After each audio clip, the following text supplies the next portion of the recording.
Tomorrow is Yom Kippur, and we claim a Judeo-Christian heritage, but sometimes there's not a lot of Judeo in our Christian heritage, and it comes to high holidays that way. This is like Christmas or Easter for the Jewish faith. It is their big yearly holiday, Yom Kippur. So I did a search through rabbis to hear what they wrote or spoke about Yom Kippur, not trusting now, I'm a professor of world religion, so it's not like I don't know what Yom Kippur is, but I wanted to hear it from a rabbi's perspective. And one rabbi in particular, he's a psychologist and a rabbi, and he works with unremittent alcoholism that doesn't break, that doesn't recover, with the worst of the worst. They've lost all their money, all the people in their lives, nobody wants to talk to them. And he said, one of the most hopeless places you can be as a human being is where you have to blame everyone else. Says there's no recovery from this position. Think about that. No recovery from this position. Why? Because if it's everyone else's fault, what can you do? You are ultimately helpless because you didn't do it. He goes on to say, and to blame God is the ultimate of this, when God is your very present help in time of need instead of the one who causes this to happen. And so I have chosen for you today, I sound like a chef, I have chosen for you today 3 scriptures, an Old Testament, a Psalm, and a New Testament. Those of you who've been going to church a long time, remember when preachers used to do that all the time? Had an Old Testament reading, a Psalm, a New Testament reading. I'm going to begin with a story in the Old Testament, but to do it, let me begin with a rabbi old story. And here's the fun thing I realized today. I was this old today when I realized I don't need to tell an old preacher's story anymore. If it comes out of my mouth, it is an old preacher story by definition. Isn't that fun? So now I just talk and it's an old preacher story. But there's an old rabbi story about a young man who falls and breaks his leg. And he says, this is terrible. And the rabbi goes, I don't know. And then war comes, and while his leg is broken, all the young men are conscripted to go out, and they all die except him. And he says, this is a good thing. And the rabbi goes, I don't know. And so, because he's the only guy left, he marries the most beautiful woman in the village. And he goes, this is a good thing. And the rabbi goes, I don't know. She turns out to be a real shrew and a hateful person, and the rest of his life is terrible.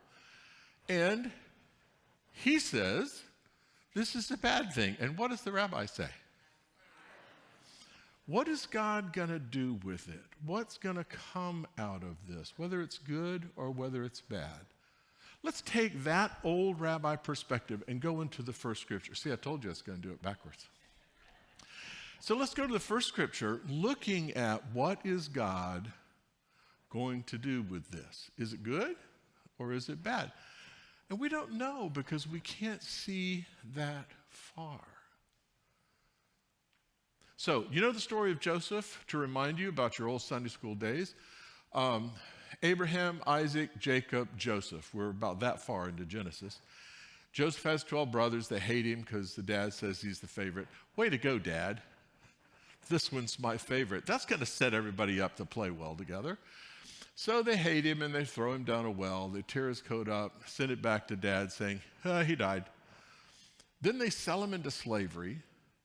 Then he's under the slavery of a guy named Potiphar, and the wife accuses him of wanting to have sex with her, and he's thrown into jail. Now, you would think a guy like that would lose his faith.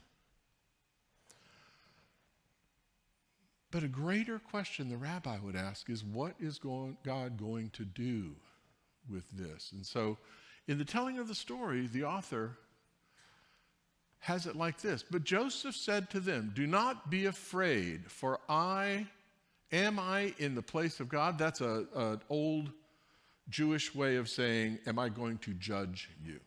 Am I considering myself God that I would judge you? Even though you intended to do harm to me, God intended it for good, in order to preserve a numerous people, as he is doing right now. The rest of the story is Joseph was a real smart guy, and he prophesied, because he stayed in prayer with God, 7 skinny calves, 7 fat calves, 7 skinny, there were 7 fat cows, which says, store up all the grain. There were 7 skinny cows, which would be famine. So everybody lived in Egypt because Joseph had stayed close to God and delivered Egypt out of famine.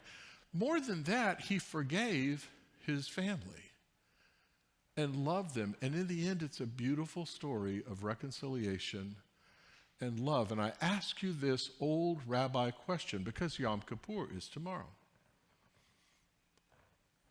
The real faith question isn't, why did God do this? In fact, as the rabbi was telling us, that blames God. Why did God do this meant I'm helpless because God did this. Dorothy Saleh, a great systematic theologian, German theologian, wrote a book called Suffering, where she blamed the 1700s theologians for trying to figure out God so completely that they defined God and what God would and wouldn't do. Now, Martin Luther in the 1500s said no human can understand God. But they said God is so powerful that everything that happens because God intended it to happen. Now, God never said that. The Bible never said that. But they said that. If that's true, Dorothy Saleh says in her book, Suffering, and God intended for a child to be hit by a car, I'm not sure I can worship that God who intends for a child to be crushed under a car and looks upon that as God's will accomplished. Dorothy Saleh goes on to challenge that 1700s view of God as the villain. She comes, I hope I can say this without crying. It's a very deep theological work, but it's a beautiful work. She says, the God that I love and the only God I would love is crying with me. Does God want a child to be crushed, or is God not wanting that any more than you are? The question of Joseph's scripture really is God going to leave it there? Is God going to leave Joseph in the well? Is God going to leave him sold to slavery? Is God going to leave him in jail? What is God going to do with all this sorrow? Because God will not leave it alone. And that's the great faith you and I can have today. God doesn't like it either. And God won't let it rest. Now, that's one view of divine providence, using a German theologian and an old rabbi. But let's move to the Psalms to hear more of a lifelong trust. The psalmist says, I will trust in you, for you, O Lord, are my hope, my trust. O Lord, from the time that I was a kid. Do you hear the simplicity that cuts through the doubt and the blame? I trust God. When the psalmist writes, the psalmist is writing all the time about how I am surrounded by my enemies. It looks hopeless. It looks terrible. Yea, though I walk through the valley of the shadow of death. Now, that doesn't mean you're having a good day.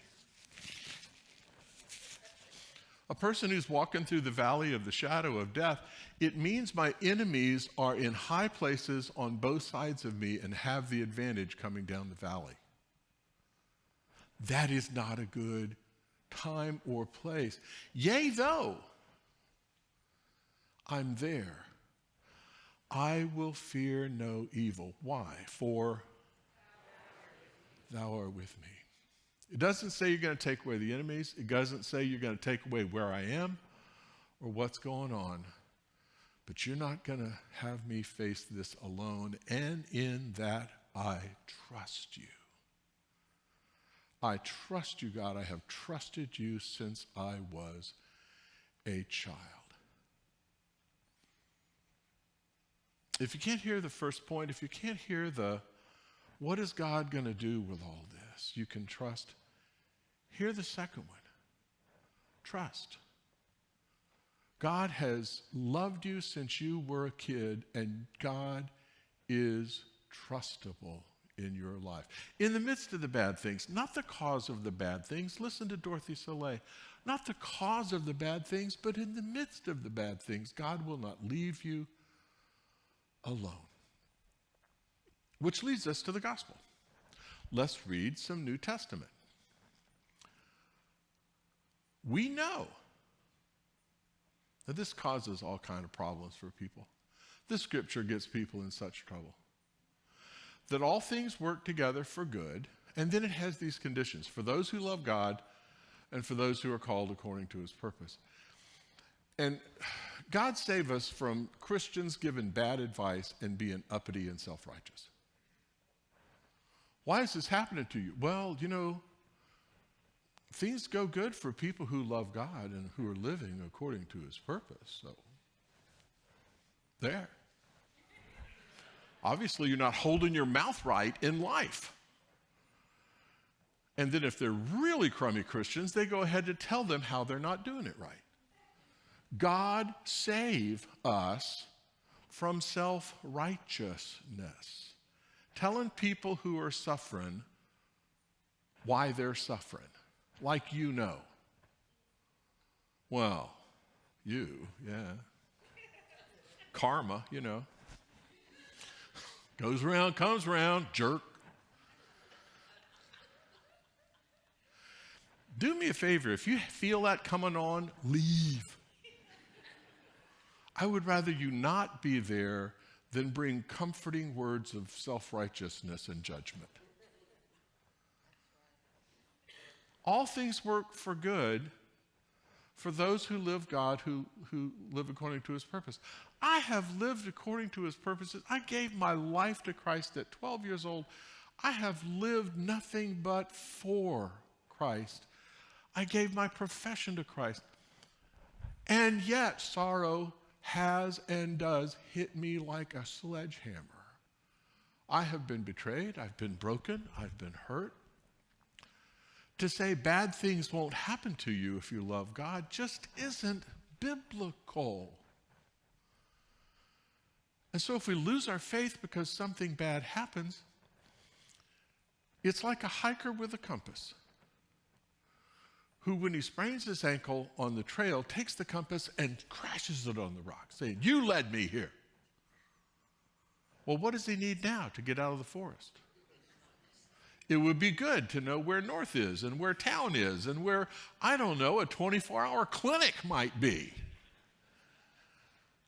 But what does he not have now? See, when you blame God, you don't have God. And when you don't have God, there is no what is God going to do with this, and hope flies out the window, and you end up bitter and jerky. And God save us from bitter, jerky Christians, especially on the inside. Don't do that to yourself. Don't be the blaming everybody, including God, person, because there is no sanity there.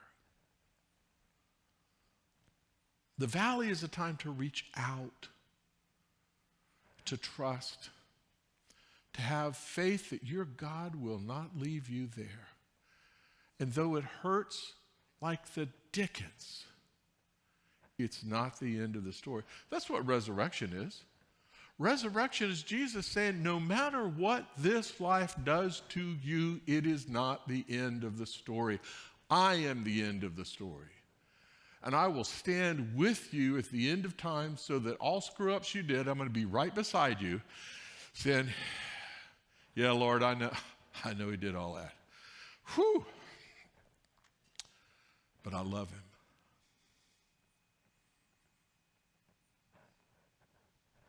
That's it. That's what eternity is. Forgiveness of all that is past. And a life of love and joy and peace evermore. But my friends, you don't have to wait until you die. Stop blaming God. And by the way, Yom Kippur, the holiday tomorrow, is Stop Blaming Other People. It's Stop Blaming Other People Day.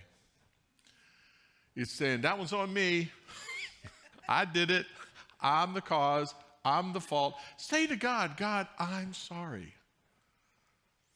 I am sorry I blamed you. You could say that. You could say, I'm sorry I screwed up. You could say that. I could say that every day. If you're lucky enough to have a spouse around, you could turn to your spouse and say, it's my fault, and I'm sorry. Now, have 911 standing by. Have it pre-dialed on your phone. Because if you do have a spouse, they probably don't hear that all the time. But it's Yom Kippur. It's the Day of Atonement. It's the day to say, I'm sorry to God, to each other, and to own stuff. So it begins tonight about sunset. God help you. When I designed this part of the flow of worship, I called it a Paul Harvey moment. Back then, we knew who Paul Harvey was. For those of you who don't know, Paul Harvey had a radio show, and he ended it with some little quip at the end like this. Imagine being that rabbi dedicating your life to nothing but being with unsuccessful alcoholics who blame everybody else. What a tough place to be. What a tougher place to be would be one of those people who was blaming everybody else and couldn't recover. And a question to ask us on Yom Kippur is, why do we do that to ourselves?